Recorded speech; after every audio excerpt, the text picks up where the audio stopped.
Maraming salamat po. Good morning to everybody. Kamusta na po kayo? Long time no see. Maraming salamat po.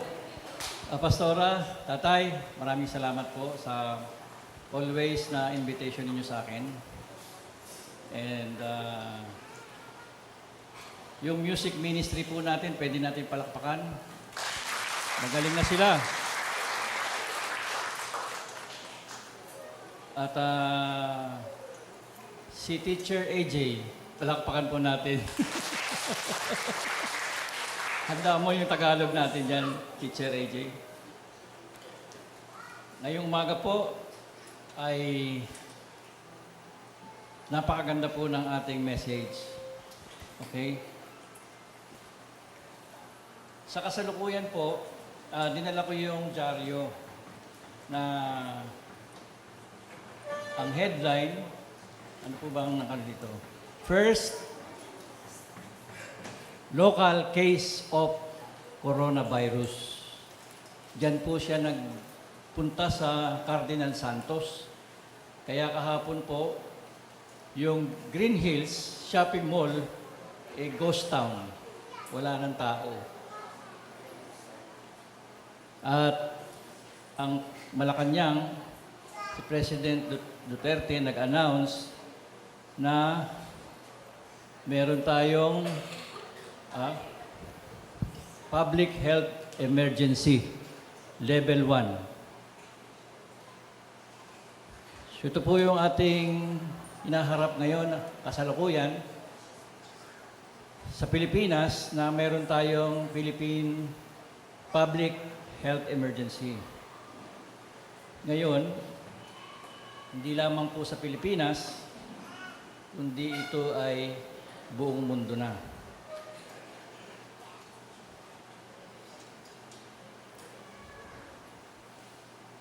Okay.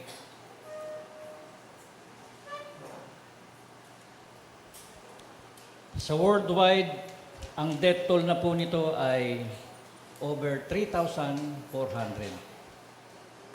Worldwide. Ang affected po, 101,000 people over 84 countries.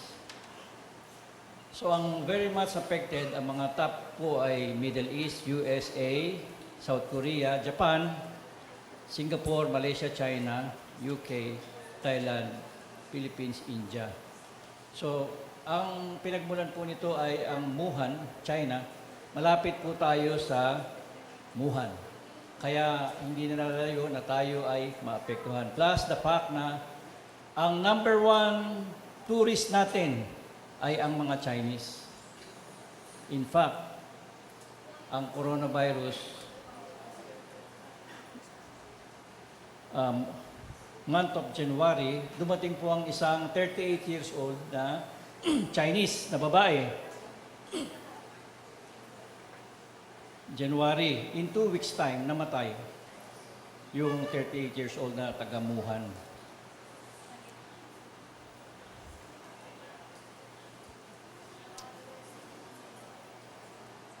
I-interrupt ko lang po muna yung dumating po yung inimbitahan kong apo, nandito po sila, palakpakan po natin. Okay. Saka yung pamilya niya.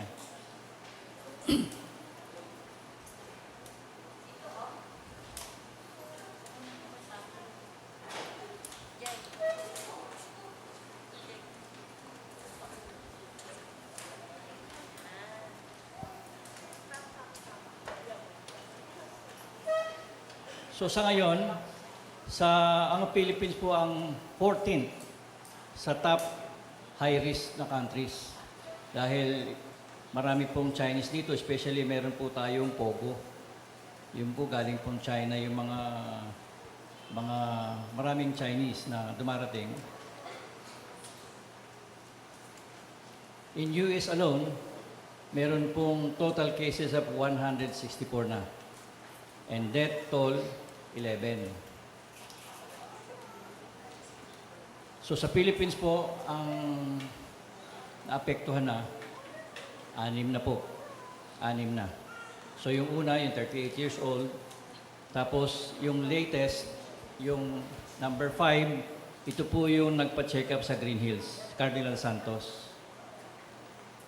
Kaya after na in-announce yun, nawala ng tao sa sa Green Hills. Ngayon, may number 6. Ang number 6 niya, yung asawa, nahawa na. So bakit ko sinasabi to? Because apektado tayong lahat. Pumupunta tayo sa iba't ibang lugar, hindi natin malaman kung baka tamaan tayo. Pag tinamaan ng isa, apektado ang buong pamilya. So yun po yung crisis na present situation natin ngayon. So ngayon, bakit ko po ba sinasabi ito sa atin? Ang present situation, ito po ay nakatala sa Book of Prophecy for your information.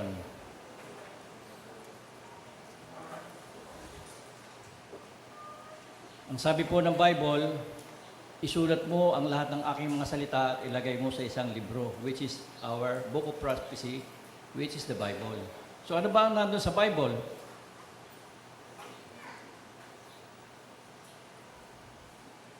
Okay. Ang sabi po ng nasa Bible,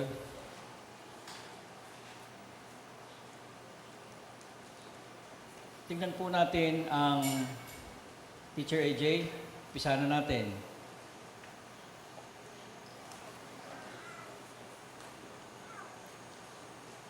Romans 3, verse 10 to 18. Ano po ba ang sinasabi ng Diyos?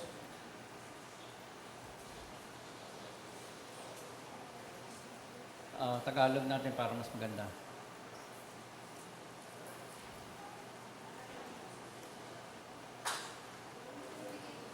Okay. Sa 10, sa buong kalupaan, walang matubid, wala kahit isa. Walang nakakatalastas, walang humahanap sa Diyos. Silang lahat ay nagsilihis, magkakasamang nawalan ng kasaysayan, walang gumagawa ng mabuti, wala kahit isa. Ang kanilang lalamunan ay isang libingang bukas. Nagkisigamit ng daya sa pamamagitan ng kanilang mga dila, sinungaling, ang kamandag ng mga ulupong ang siyang nasa ilalim ng kanilang mga labi. Ito po yung sangkatauhan. Ang kanilang bibig ay puno ng panunumpa at kapaitan. Ang kanilang mga paa ay matulin na nagbububo ng dugo. Gusto ng pagpatay. Kagibaan at kahirapan ang nasa kanilang mga daan. At ang daan ng kapayapaan na hindi nila kilala. Walang pagkatakot sa Diyos sa harap ng kanilang mga mata. Ngayon ay nalalaman natin na anumang sinasabi ng kautusan. Sige, sa 18. Okay, hanggang 18 lang. Tingnan natin sa Romans chapter 1. Okay, chapter 1, verse 18 to 31. Romans chapter 1, verse 18 to 31. Ang Diyos natin ay buhay magpakailanman. Hanggang ngayon, buhay siya. At sa kasalukuyan, siya po ay nangungusap sa present situation. Ano ba yung kanyang ipinapahiwatig sa atin sa mga nangyayari sa ating kasalukuyan? Itong coronavirus, meron siyang gustong sabihin sa atin. Meron siyang gustong ipaintindi sa atin. Tingnan natin sa Romans chapter 1 verse 18. Sapagkat ang puot ng Diyos, galit pala ang Diyos, ay nahayag mula sa langit laban sa lahat ng kasamaan at kalikuan ng tao na mga sinasawata ang katotohanan ng kalikuan.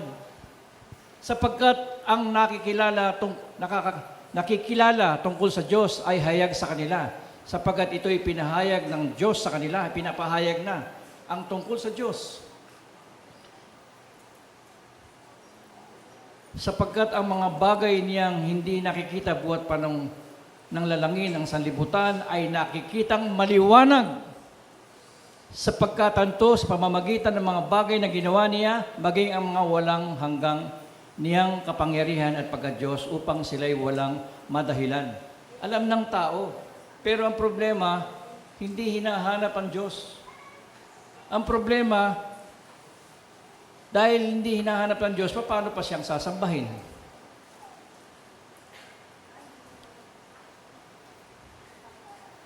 Sapagkat kahit kilala nila ang Diyos, siya ay hindi niluluwalhati nilang tulad sa Diyos, ni pinasasalamatan.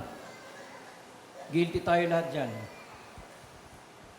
Nagkukulang tayo sa pagluwalhati at pagpapasalamat sa buhay na Diyos. Nagkukulang tayo, ang mga tao, kasama na tayo dyan. Nagkukulang tayo sa pag-worship at pag-glorify sa buhay na Diyos. Kaya nagsasalita ang Panginoong Diyos sa mga pangyayari sa ating kapaligiran. Gusto ng Diyos na siya ay niluluwalhati, na siya ay niluluworship because siya ay Diyos at Hari. Bagkus, walang kabuluhan sa kanilang mga pagmamatuwid at ang mangmang nilang puso ay pinagdiliman. So yung kanilang mga puso ay mayroong pride. Maski na alam, ayaw nilang magpasakop sa Diyos. Mas magaling sila. Ang kanilang gusto ang masusunod, hindi ang Diyos. Ang mga nagmamarunong ay naging mga mangmang. At pinalitan nila ang kaluwalhatian ng Diyos nang hindi nasisira, so gumawa siya ng sarili niyang pamamaraan. Dito na nagagalit ang Diyos. Nang isang katulad ng larawan ng tao na nasisira at mga ibon at mga hayop na may 4 na paa at mga nagsisigapang.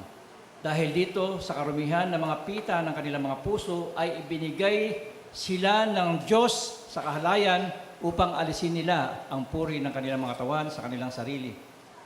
Pinalitan nila ang katotohanan ng Diyos ng kasinungalingan. At sila'y nagsisamba sa mga naglilingkod sa nilalang kaysa sa lumalang, na siyang pinupuri magpakailanman. Okay. Dahil dito'y ibinigay sila ng Diyos sa mga mahalay na pita, sapagkat pinalitan ng kanilang mga babae ang katutubong kagamitan niyon. Okay. Tignan natin sa Genesis chapter 6, verse 5 and 7, 5 to 7. So ito yung present situation. Merong problema ang tao. At nakita ng Diyos, ng Panginoon, na mabigat ang kasamaan sa buong mundo ng tao, sa lupa, at ang buong haka ng mga pag-iisip ng kanilang puso ay pawang masama lamang na parati. So nagkaroon ng puot ang Diyos sa tao. Ang salita ng Diyos noon, ngayon at magpakailanman. Nananatili ang salita magpakailanman. Kaya yung sinabi noon, nung panahon ng Genesis, hanggang ngayon, ito po yung book of prophecy. Ang buong haka ng kanilang pag-iisip at puso ay pawang masama lamang na parati. Puro pagiging makasarili. Mga leader, ganun din ang ginagawa nila.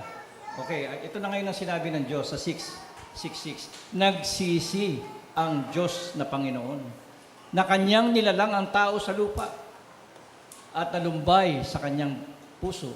At sinabi ng Panginoon, lilipulin ko ang tao na aking nilalang sa ibabaw ng lupa, ang tao at gayon din ang hayop at ang mga sumusad na mga ibon sa himpapawid, sapagkat pinagsisisihan ko na aking nilalang sila dahil puro kasamaan ang kanilang ginagawa.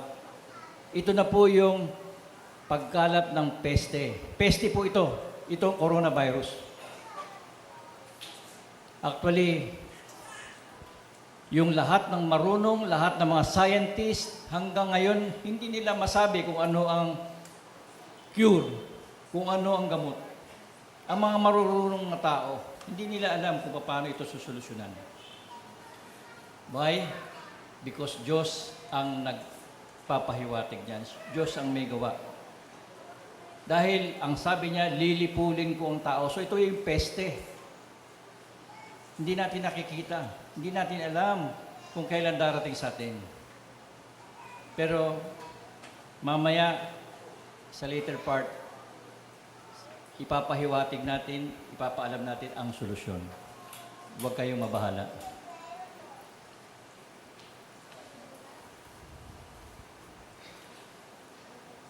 Tignan nga natin sa Ezekiel chapter 9, verse 4 to 10.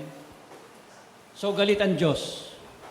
Yun po yung nakalagay sa banal na kasulatan. Galit ang Diyos dahil sa ating mga pagkukulang.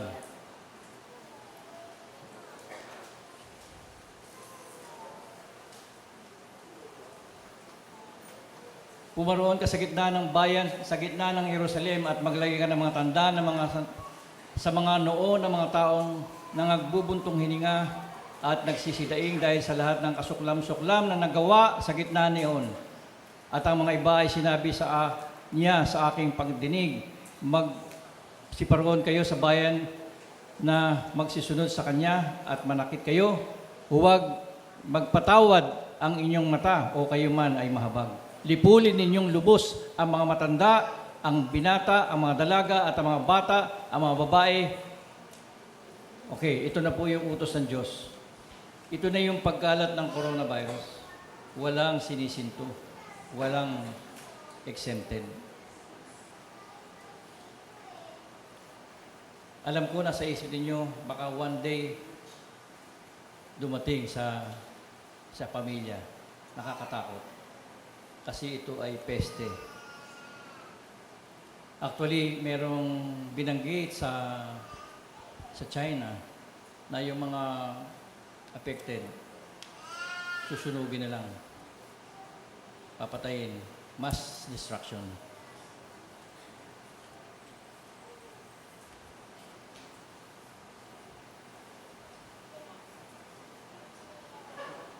Okay, nasaan ang solusyon? Kung ganito na mayroong problema na ang coronavirus ay pesteng pinadala ng Diyos. Okay. Natatandaan ba ninyo doon sa Bible? Yung Exodus chapter 12 verse 12, yung Passover, nag-declare ang Diyos, papatayin ang lahat ng firstborn.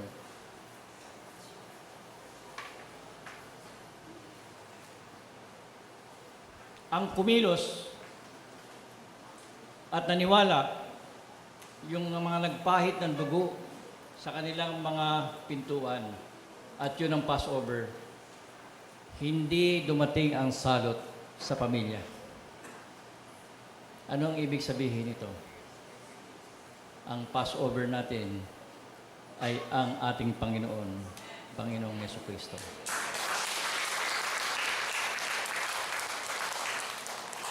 We will be spared. Why? Because ang sabi niya sa 2 Chronicles chapter 7 verse 14,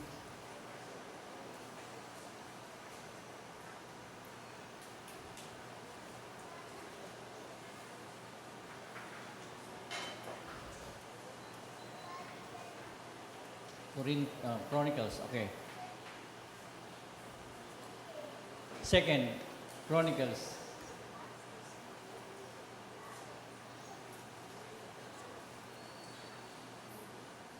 Okay. Kung ang aking mga minamahal na bayan na tinatawag sa pamamagitan ng aking pangalan ay, number 1, magpapakumbaba. Number 2, at dadalangin. Number 3, at hahanapin ang aking mukha. Number 4, at tatalikuran ang kanilang mga masamang mga lakad. Number 5, aking didinggin sa langit na kinaroroonan ko, kinaluluklukan ko. At ipapatawad ko ang kanilang kasalanan, ang kanilang mga pagkukulang, at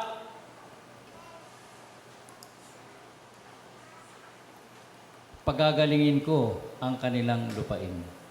Palakpakan po natin ang Panginoon Diyos. So, yan po yung declaration ng Panginoon. So, ano number 1? Number one, magpakumbaba. Number two, dadalangin. Number three, hahanapin ang aking mukha.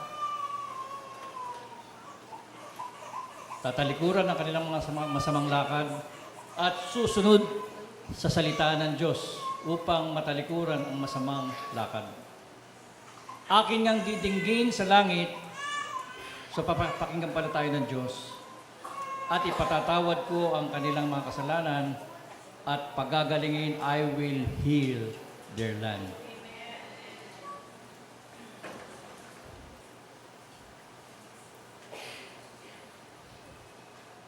Ang solusyon ng ating problema sa buong mundo ay ang Panginoong Jesucristo. He can conquer, He can stop the calamity, the pestilence na nasa buong mundo. Tingnan natin sa Romans, Teacher AJ, chapter 3, verse 21 to 26.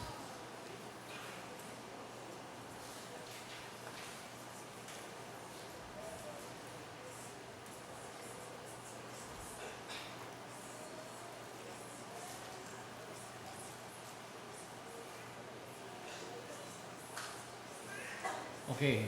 Ang katwiran natin ay si Jesus Christ. Naging righteous tayo sa harapan ng Diyos because of our Lord Jesus Christ. Okay. Ipinahayag ang isang katwiran ng Diyos na sinasaksihan ng kautusan ng mga propeta. Sa makatwid bagay, ang katwiran ng Diyos sa pamamagitan ng pananampalataya kay Jesucristo. Sa lahat ng mga nagsisampalataya sapagkat walang pagkakaiba. So may katwiran tayo sa Diyos dahil sa ating paniniwala, pananampalataya sa ating kinikilalang Panginoon, ng Panginoong Jesucristo. Tingnan natin sa 23. Sapagkat ang lahat ay nangagkasala nga at hindi nakaabot sa kaluwalhatian ng Diyos. Palibhasa ay inaaring ganap na walang bayad ang kanilang biyaya sa pamamagitan ng pagtubos na nasa kay Kristo Jesus. So, tinubos tayo sa wrath of God. Binayaran tayo sa wrath of God because of our pananampalataya at paniniwala sa ating Panginoon, ang Panginoong Jesucristo.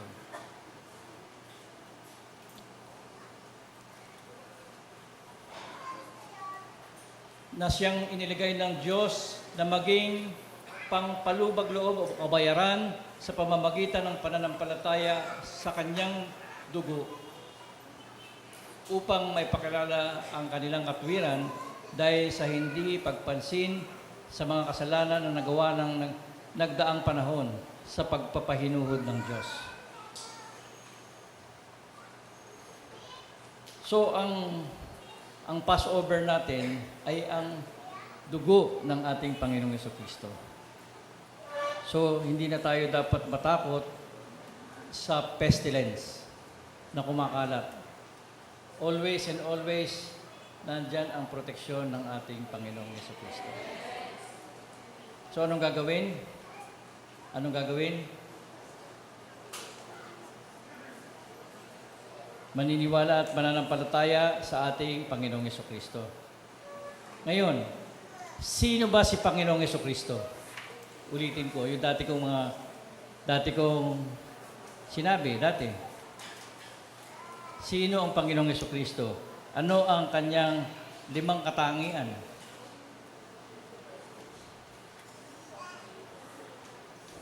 Natatandaan ba ninyo?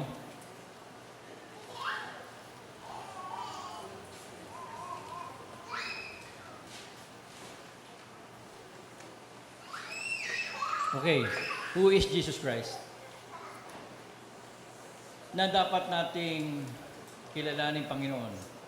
Jesus Christ is the creative Christ. Number 2, He is the compassionate He is the compassionate Christ. Alam niya ang ating pangangailangan. Because He is compassionate, nandyan yung proteksyon, nandyan yung pag-ibig, nandyan yung pag-iingat. Our Lord Jesus Christ is the crucified Christ. Siya po ang nagbigay ng dugo at buhay sa krus ng Kalbaryo upang tayo ay tubusin sa sumpa, sa galit ng Diyos. Ibinigay niya ang kanyang dugo at buhay sa krus ng Kalbaryo upang bayaran tayo sa puot at galit ng Diyos. So He is, Jesus Christ, our Lord, is the crucified Christ. And number 4, conquering Christ. Kaya niyang lahat, i-conquer lahat ng yan, kamatayan, sakit, problema sa buhay. He is there to conquer everything for us. And then yung last, ano yung last? Ano yung last? Oh, He is the coming Christ.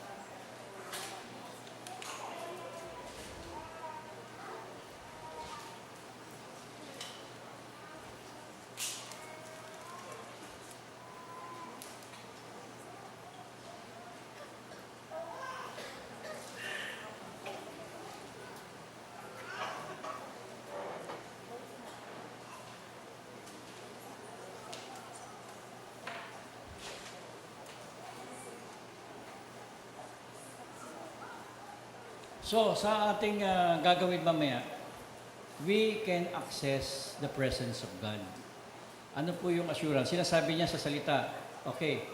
Psalms 24 verse 4. Paano natin malalaman o paano tayo nakakasiguro na sa ating gagawin mamaya, we can access God? 24 verse 4. Siyang may malinis na puso, siyang may malinis na kamay at may dalisay na puso, na hindi nagmamataas ang kanyang kaluluwa sa walang kabuluhan at hindi sumusumpa na may kabuluanan. So ito po, yung hindi nagmamataas, humility. We will humble ourselves to God. Okay?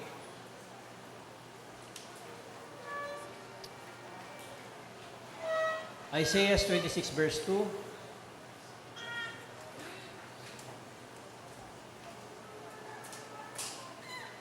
Okay. Ito salita ng Diyos. Buksan ninyo ang mga pintuang bayan upang mapasukan ng mga matuwid, may righteous ng bansa na nag-iingat ng katotohanan. So, bubuksan. Ang sabi ng salita, buksan ang pintuang bayan sa kalangitan upang makapasok ang mga righteous. By the way, tanungin ko po ang bawat isa, ano ba yung righteousness natin na tinatawag? Yung wicked, ano ba yung pagkakaiba ng wicked sa righteous? Anong pagkakaiba? Sa mga tao, pare-pare sa tao yan. Pero paano mo masasabi na ang isa ay wicked, ang isa ay righteous? Paano mo malalaman na kabilang ka sa righteous people ng Diyos? Meron bang pwedeng meron nakakalam? Anong pagkakaiba ng wicked sa righteous? Ha? Sa Malakay chapter 3 verse 17.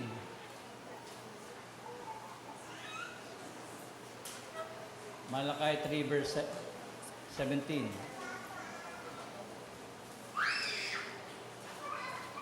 18, tingnan natin. Okay. Makikilala ninyo ang matuwid at ang masama. Ito sinasabi sa Malakay 3 verse 18. Makikilala ninyo ang matuwid, ang righteous at ang wicked. Yaong naglilingkod sa Diyos, ito ang mga righteous. Ang paglilingkod, maraming paraan. Basta naglilingkod ka sa Diyos, pwede kang mag-worship sa Panginoon, pwede kang mga worship leader, tumugtog, magsilbi sa mga pastor, sa mga whatever, kung ano yung pwede mo maipaglingkod. Ito po ay sinasabi ng salita ng Diyos. Ang matuwid ay ang mga naglilingkod sa Diyos. At ang hindi naglilingkod, anong tawag doon? Ang tawag sa'yo, wicked. So dito natin malalaman ang wicked sa righteous. Ikaw ang nakakalam niyan kung nasaan ka. Pero ang sabi ng salita ng Diyos, naghihintay na ang pastor, naghihintay na pagka-wicked, lahat ng kamalasan darating sa iyo. Pagka-wicked. Because wala kang proteksyon sa ating Panginoon. Kapag ka ikaw ay righteous, may nakalaan sa iyong mga blessing, mabubuting bagay. Tama ba yun, Pastor na? Nanay?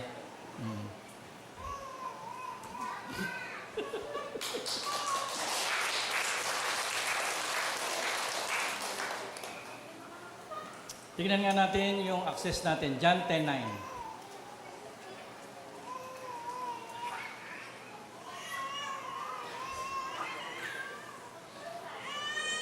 Okay.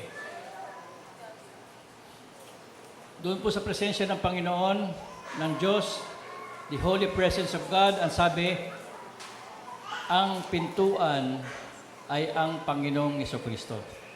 Ako ang pintuan, ang sino mang taong pumasok sa akin ay siyang maliligtas. So therefore, ang kaligtasan natin sa coronavirus through Jesus Christ.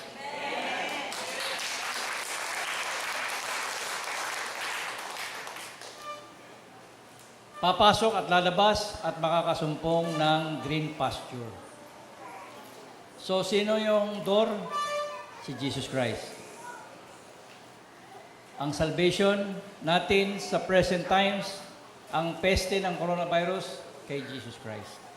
Kaya ang sanlibutan hanggang ngayon nag-iisip ng solusyon sa coronavirus. Hindi nila malaman kung ano-ano. Meron dyan yung mga sinasabing maghugas ng kamay, huwag kang makikipagkamay, walang beso-beso, lahat ng paraan, pero hindi nila matukoy kung ano talaga ang solusyon. Dito sa atin, tukoy na tukoy, si Jesus Christ lamang. Only Jesus.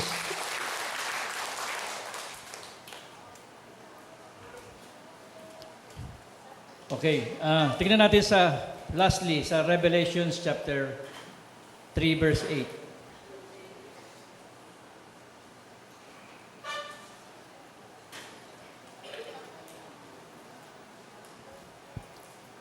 Okay. Because of our access sa mga nagpapakumba, sumasamba, sabi niya, iniligay ko sa harapan mo ang isang pintuang bukas na di mailalapat ng sino man. Na ikaw ay may kaunting kapangyarihan at tinupad mo ang aking salita at hindi mo ikinaila ang aking pangalan. Kapatid, ang sabi niya, kapag ka ikinahiya mo ko, ikakahiya rin kita. Kaya ipagsigawan natin na ang ating Panginoon ay ang Panginoong Jesucristo. Itayo natin, let us all stand up for Jesus. Alam mo, ano ba ang message ng coronavirus sa ating kapaligiran? Ang sabi ng ating Panginoong Jesucristo, napakalawak, napakaraming harvest. Ang solusyon ako, ano pa ang ginagawa mo? Ang daming haharbisin na palapitin mo sa Panginoong Jesucristo. Tingnan nga natin sa Matthew chapter 9, verse 37, 38.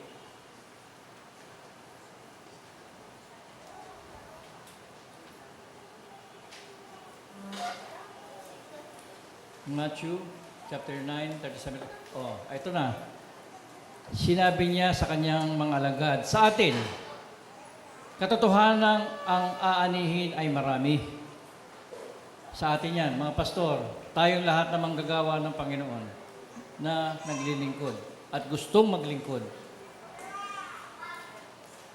ang aanihin ay napakarami. Kailangan nila ang solusyon at gamot sa coronavirus. Datapot kakaunti ang manggagawa. Kapatid, tinatawag ka. Kakaunti daw ang manggagawa. Pastor,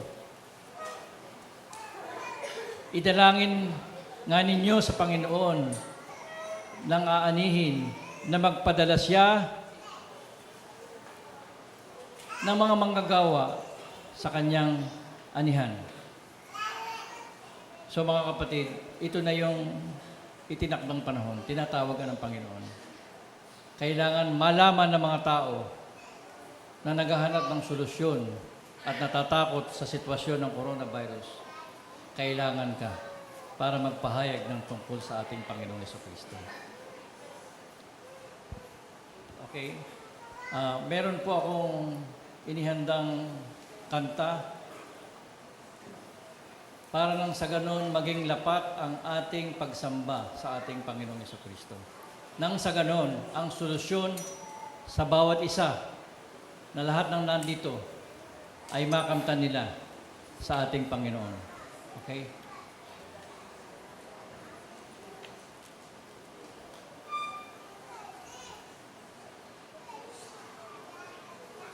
Ano na? Saan yan?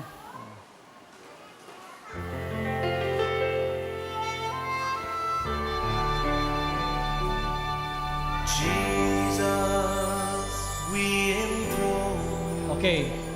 Ang sabi natin kanina, magpapakumbaba. Okay?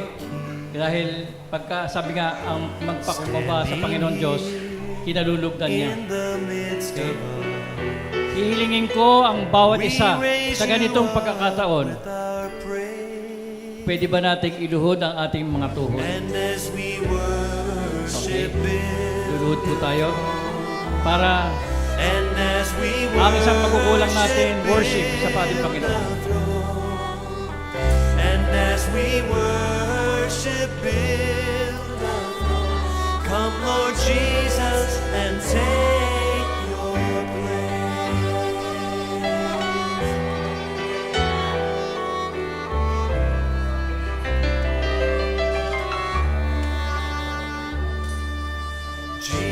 Jesus, we enthrone you.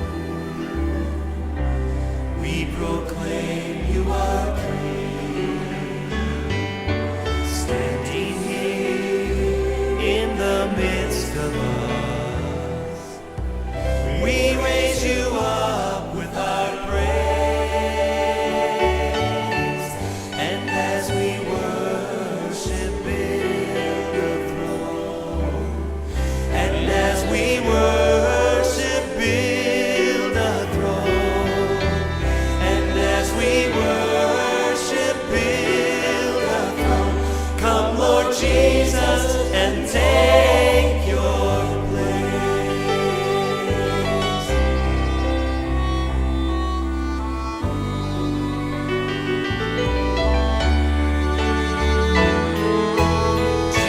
Jesus, we enthrone you. We proclaim you are King. Standing here in the midst of us, we raise you up with our praise. And as we worship, build a throne. And as we worship, build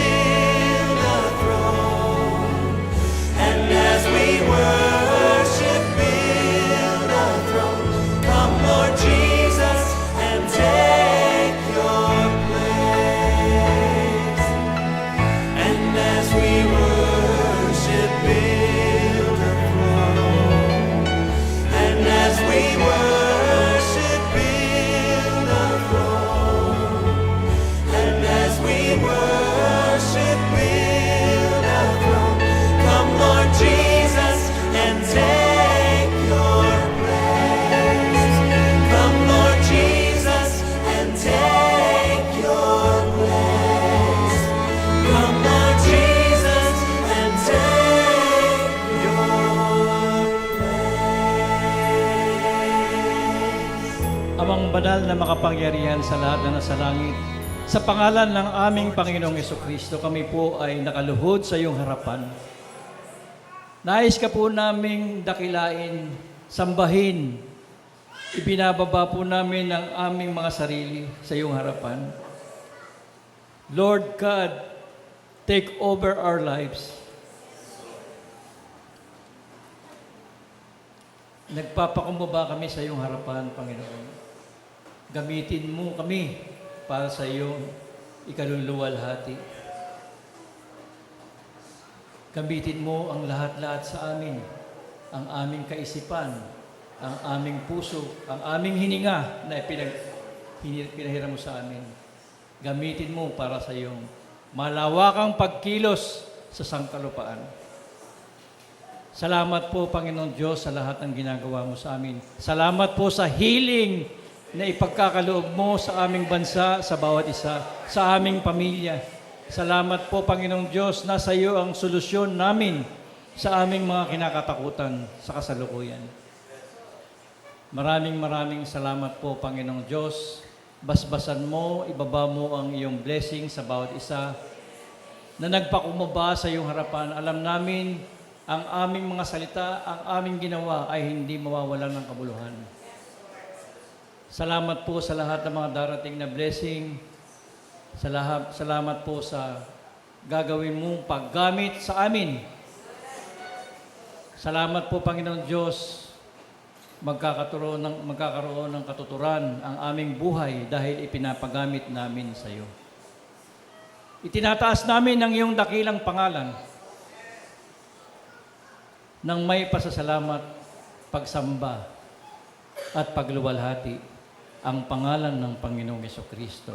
Ang lahat ay magsabi ng Amen. Okay.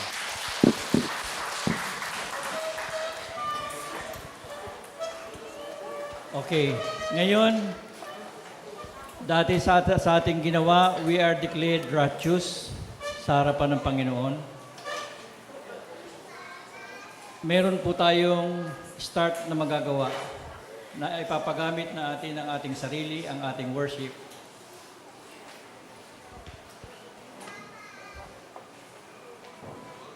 Sa ating kinaroroonan ngayon, pwede na tayong humiling sa Diyos para sa healing ng ating buong bansa at buong mundo. Pwede po tayong tumayo.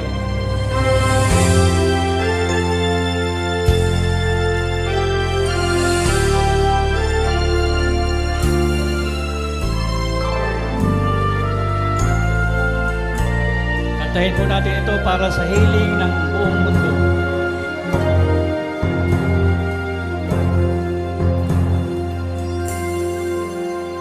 If my people humble themselves and pray, if they seek my face and humble themselves and turn from their wicked ways, I will hear from heaven and forgive their sin. I will hear from heaven and heal their land. Lord, heal our land. Father, heal our land.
Upo na po muna kayo at meron akong iiwanan sa inyong salita ng Diyos bago ako bumaba.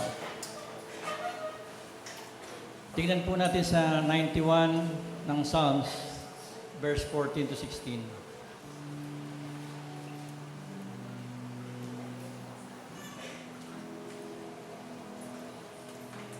Okay. Dagdagan po natin ang ating pag-worship, pagluwalhati sa ating Panginoon. Dahil dito po nakikita niya ang ating mga puso. Ang sabi niya, sapagkat kanilang inilagak ang kanilang pag-ibig sa akin, kaya't ililigtas ko sila. Aking ilalagay siya sa mataas at sapagkat ang kanyang naalaman ang pangalan ko, siya itatawag sa akin at sasagutin ko siya. Ako'y isa sa kanya sa kabagabagan in your problems. Aking ililigtas siya at pararangalan siya.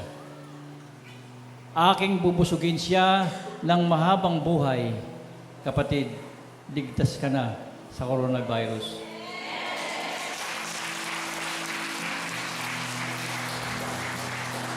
At ipakikita ko sa kanya ang aking pagliligtas. Palakpakan po natin ang ating Panginoon. Salamat sa Panginoong Jesucristo. Meron na tayong solusyon sa coronavirus. Good morning to everybody.